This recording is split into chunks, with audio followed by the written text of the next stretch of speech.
This is a really special episode of Back to the City. I've got some special people joining me. 2/3 of LAZENLOW. Conditional Love, Chapter 1, Cycles. So my contribution is to say Conditional Love, Chapter 1, Cycles, at the beginning of the part which is out. And then Conditional Love, Chapter 2, once more at the beginning of Chapter 2, which will be out very soon. And there is a third chapter as well, also introduced by me, called Someday. And our goal today is to honor the songs on cycles and to get a sense of how these three different chapters fit together and how the whole is more than the sum of its parts as well. So on a very abstract level to begin with, it's such a powerful, intriguing title, I think, Conditional Love. Could we begin by reflecting purely on the title? It really is kind of just a snapshot of, the ebbs and flows of a relationship in general, and, how some, so to speak, toxic relationships are conditional and people want to see their partner in their best form, and there's some give and take in any sort of romantic situation or intimate situation. So I think really that's kind of how we came up with it. Is there some stepping back from and consideration of the desire for the partner to be a certain way, for there to maybe a lack of complete acceptance of the partner as they are, in their complexity, in their uniqueness, their multifaceted parts? We're recognizing that that's pretty rare, isn't it? That's rare and something to be striven for. And then, of course, we come across situations where it's very difficult to, maybe outside of a romantic relationship, if we think about love more broadly, if we see someone who's engaging in behavior that is causing harm to others, it's very difficult to love that person. And diving into the opening track on Cycles, the song called Cycles, I think it's really powerful how we do really dive in at the deep end here. The lyrics are, they hurt her, she hurt him, he hurt me, I hurt them. And then it continues with different patterns and different cycles in a way which sonically I think is just such a great introduction to this record. The way that, two other lyrics are patterns fall, cycles bend. And musically, that's what's happening here. As we have those rounds, and not just the music, but not just the vocals, but the other parts are falling into patterns, and then the cycles are bending. What is the song dramatizing or demonstrating about these interpersonal relationships here?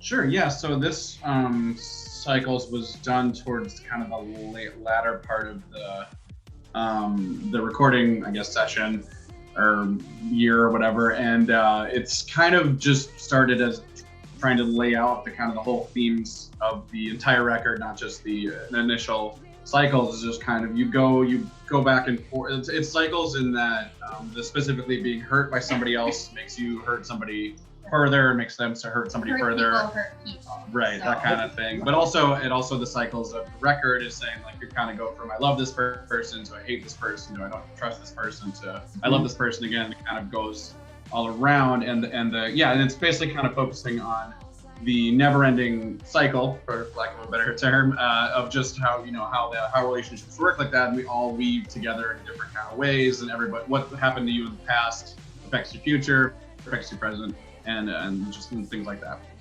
Yeah. Do you have anything to add to that, Gillian? You referred to hurt people, which is it's so powerful, the way in which this is taking that idea and kind of dramatizing that process. Right. I mean, I think this is probably one of the most straightforward, but also one of the most profound statements on the record, because it really does, like, we reflect the environments we were brought up in. Like, if trauma follows us, it's genetic trauma that just keeps coming.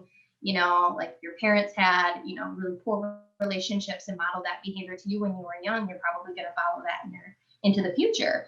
So I think it really does. All the cards are on the table with this song, and it kind of is an emotional roller coaster.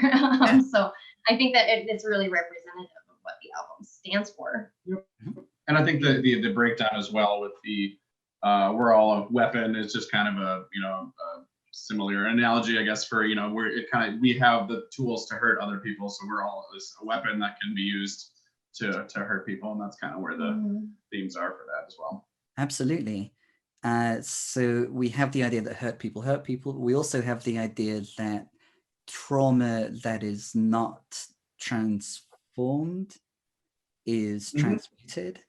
Is that like unresolved things from people's past carry forward, and that can be generational.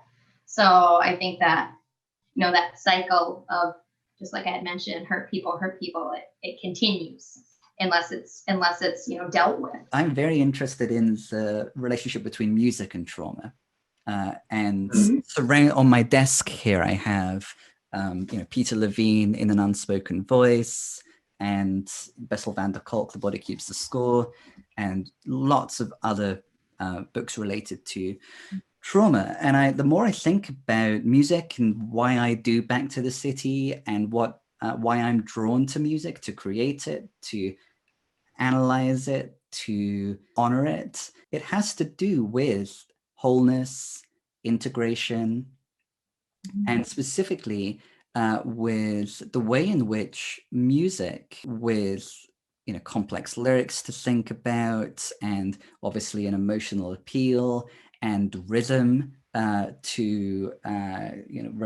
related to the reptilian brain, perhaps. So much of the brain is at play, is in response to music, that it would make complete sense for it to be central to healing and wellness. What thoughts do you have on the relationship between music and trauma, and music and healing, wholeness, wellness? Sure. This is my wheelhouse. I'm a lead mental health counselor, and one of the things that we try to instill is this like mind-body connection with those external factors. So, one of my selling points, I'm not a salesperson, but one of my ways of connecting with people that are suffering from mental illness is through music.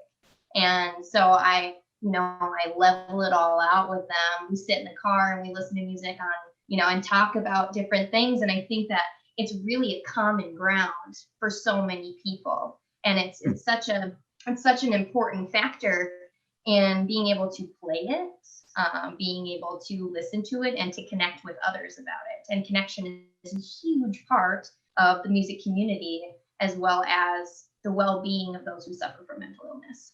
So I think that it goes hand in hand in developing wellness in those communities.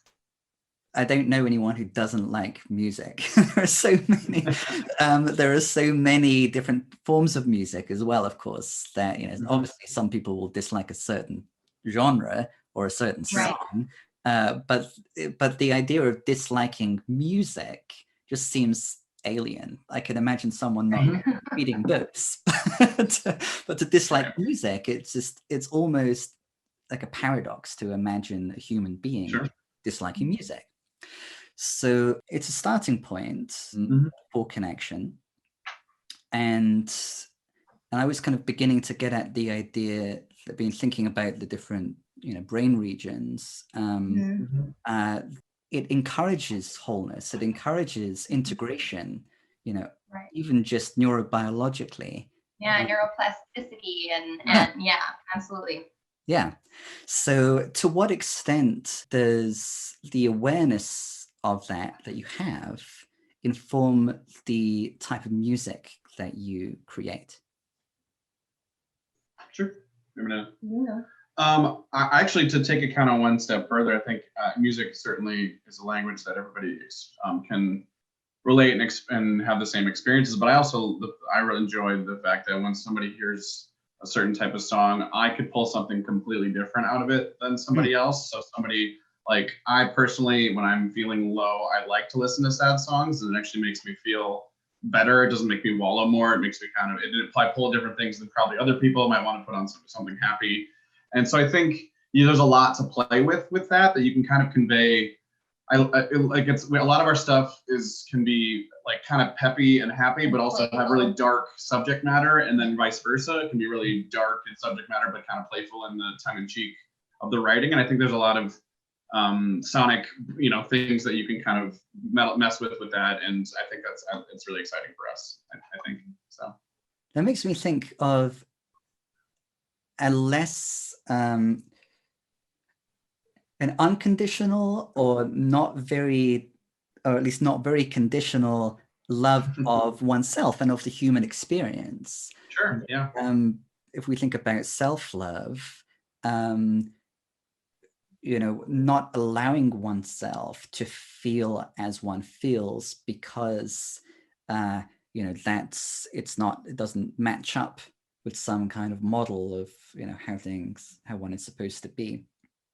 We do this to ourselves, of course, to varying degrees, even before we encounter a romantic partner or anyone else who expects us to be a certain way, or perhaps explicitly will not allow us or accept us if we depart from that. We're also doing that to ourselves. And an example would be not allowing myself to feel sad and not allowing myself to listen to, sad music as a form of self-care. Sure. Yeah. 100%. Let's stick with the song Cycles for a bit and think about the journey that we go on sonically within the song, and how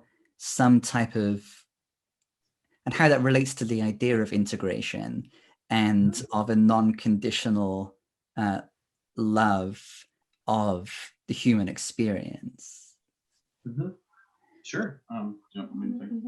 Okay. Yeah, I think as you kind of touched on, the sonics were done with intention, especially with the round that you kind of hear for the intro and for the choruses. It was really kind of just meant to sense sort of an ongoing, never stopping kind of a cycle. And that's, and touching on kind of the human experience, I think it relates to this, as Jelena touched on. It's not just the cycles of the relationship, it's the cycles that we put ourselves in. It's the cycles that, we constantly, we get ourselves stuck in a rut. And I think it kind of represents that as far as the round. It's just supposed to be intentionally sounding like it could go on forever and kind of a thing like that. And then when we do break from it, it's just that it's kind of the breakdown, and it's sort of, the weapon refrain is kind of just like, now that we have the cycles in place, we just have all the ammunition we kind of need to either do things, poorly, or we can fix things, or we can hurt people and become a weapon and kind of, and outwardly do it, hurt people that way. And then it kind of rotates back into it with the kind of jangly guitar. That was more just a sonic thing than more of a theme thing. But then it pulls back into the kind of the repeating refrain, and then join at the very end, kind of just so they heard us, we heard them, just over and over, kind of over the top of everything, and kind of just brings the whole theme together with just, again, the continuous, like, this will, it's never going to stop unless we get ourselves off of it. What I meant was that it was the last one, and now I can set you free. I think in that point in time, the writing behind that was to represent some sort of self-realization, I need to be better, and I promised myself I'm not going to continue to make these same mistakes. So I think a lot of people have been kind of caught in that horrible situation where you say it's not you, it's me, but really there's something else going on here. There's underlying things when it really isn't maybe them, but it's you not being prepared to handle the breakup, So I think, and then it just continues, So go ahead. Yeah, and even in that verse, it kind of the I can set you free line is kind of saying that like now you have the tools to go on to the next person and blame it on me, and saying that like you can say that it was the last person I dated or last person I was with's fault. And so that's kind of giving you the outs, and that's what's setting you free. So if you have when you break the long heart, you can blame it all on me, just saying like, so it just passes forward. Yep, exactly. I'm letting you kind of have this gift of you can blame it on me, and then it won't be your faults, and we can all pass that forward. Yeah. I wasn't loved without conditions, so now I'm not loving you unconditionally. Correct. Yep. And then you can tell that to the next. Yep. And that's kind of the underlying message, I guess.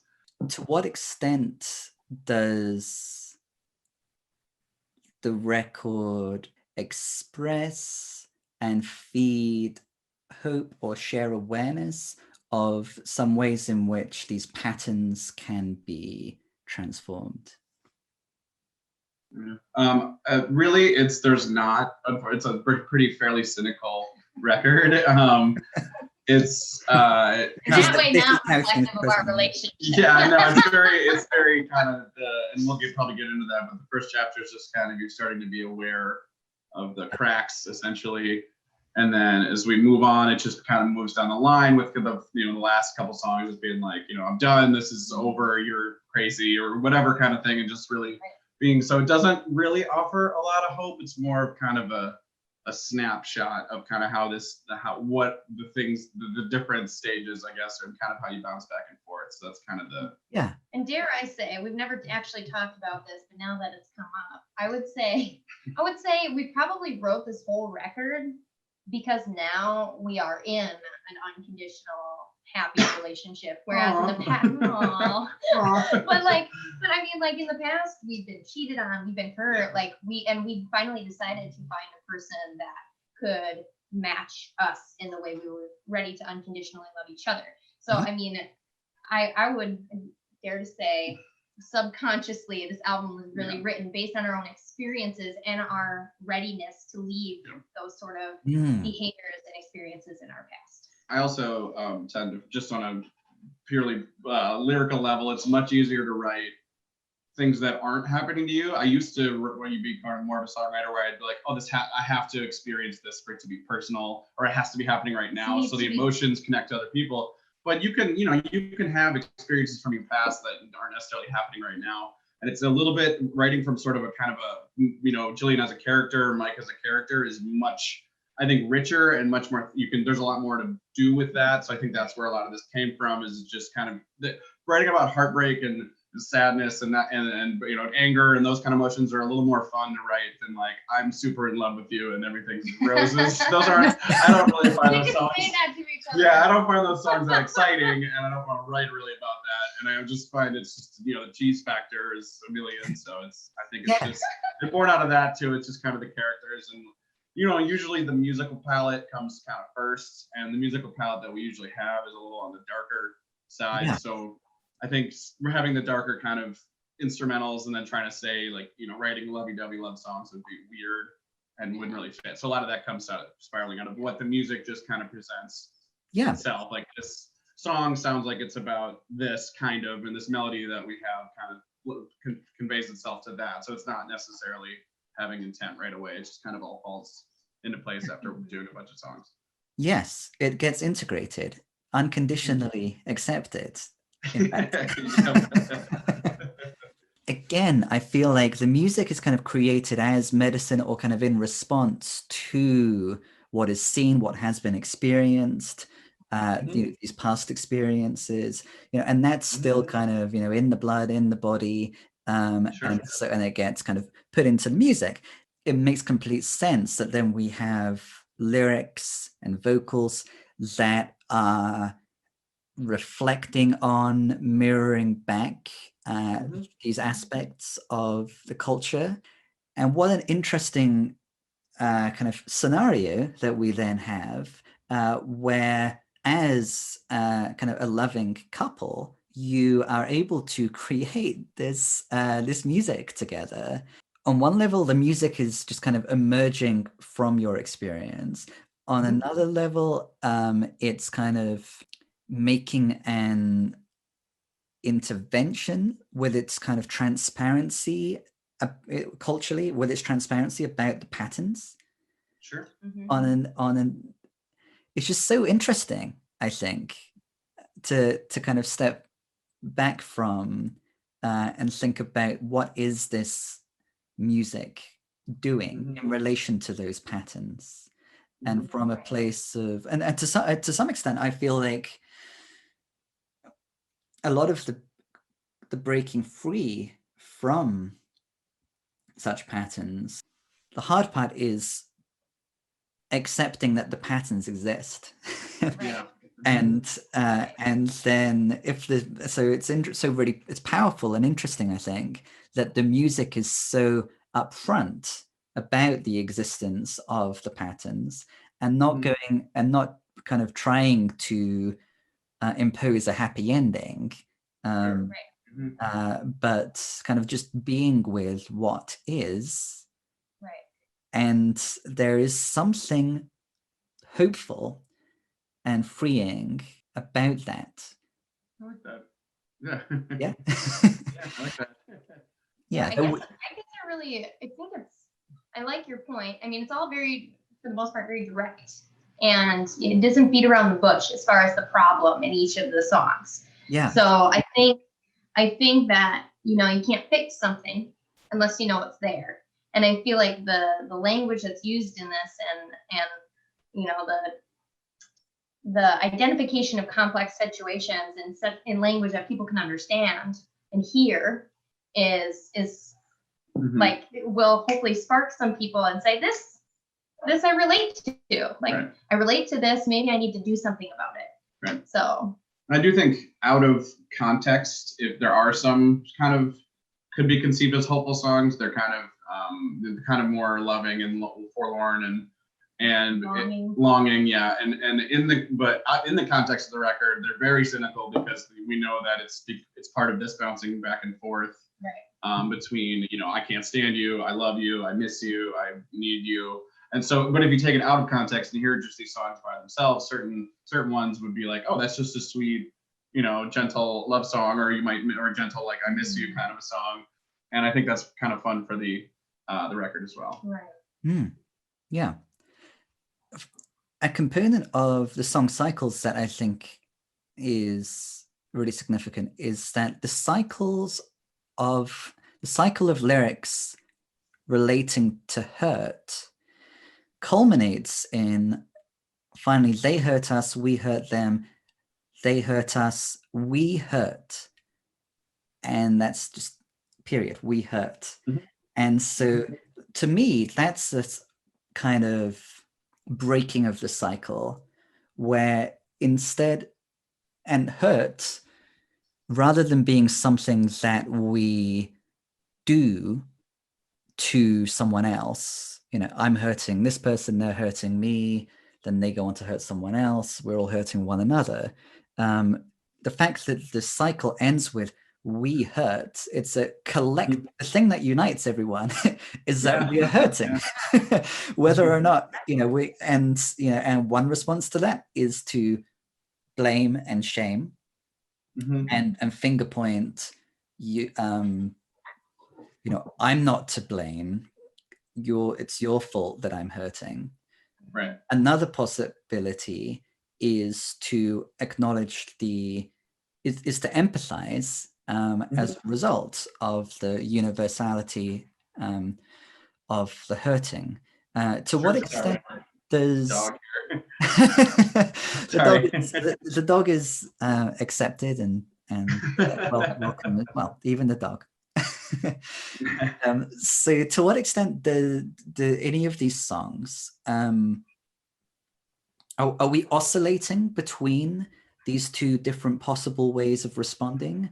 So again, the two different ways of responding are, surely there are some cases where a person is hurting and it makes sense to determine where does this hurt come from, and to resolve and to change the situation, of course, so to so that that person is safe. Mhm. And so does this record, so that's one option, and then another option to us all hurting is to empathize, and then through that connection, perhaps the hurt people are not hurting each other as much. Sure. Does the record, what does the record, what's the record suggesting about those two different possibilities? Are there other possibilities as well? Sure. I think a lot of it, because it's coming from her voice, it's kind of a one-sided, not one-sided, but kind of it's just one's perspective of kind of the back and forth. And I think there is some, especially right on the first chapter, the cycles chapter, there's kind of the theme of recognizing that, you know what, you are manipulating me, or you're drinking too much, or things like that, and kind of getting that pattern that says like, I don't want to do this anymore because these negative things that I let you do to me. And I think it kind of presents the, I guess, the hope to it in that way, is that, you know, if you start kind of seeing that this person is not good for you, then you can kind of start to break the cycles. I don't know if there's really sort of a unifying, like, we all can get through this together, but I do think it's very much of a single first person narrative through the whole thing. And it's very much like, I recognize that this person was bad. I think that, you know, I might bounce back and forth, and I might not be over it, and it might, you know, and there's are positives to it, but I think it's kind of recognizing that this is a toxic situation, and you need to kind of make a change at that point. Yeah, that's really powerful, that there is this acceptance that we humans are all hurting. It's part of the human experience, and that explains how some of these interpersonal dynamics play out in the way in which they do. But that doesn't just level everything. Sure, right. That doesn't make it okay to Right. just allow cycles to perpetuate. Yeah, I think that's a good way to put it. I like how the beat kind of comes in when the vocals are, when I told you it wasn't you, and I said instead it was me, just after we heard. That's quite an interesting kind of sonic shift. Sure. Yeah. Like I said, we usually kind of start. I kind of just tinker around with instrumentals, and sometimes they end up with other rappers, or something. A lot of times they end up with kind of us. And I think that beat started with kind of that pounding, kind of 80s-ish, sort of kind of dark Nine Inch Nails-ish kind of drive to it. So that was really kind of the initial thing. And I believe the verse was the first thing that we kind of wrote together, was that when I told you it wasn't you. We kind of had an idea of the theme, but I think the round stuff kind of came after, and kind of was the chorus as we were writing it. So then we thought, oh, that sounds fantastic as kind of an acapella intro thing. And then we slid that to the front. But the kind of the sonic texture of it is again to kind of present the whole record as a little bit on the sinister edge.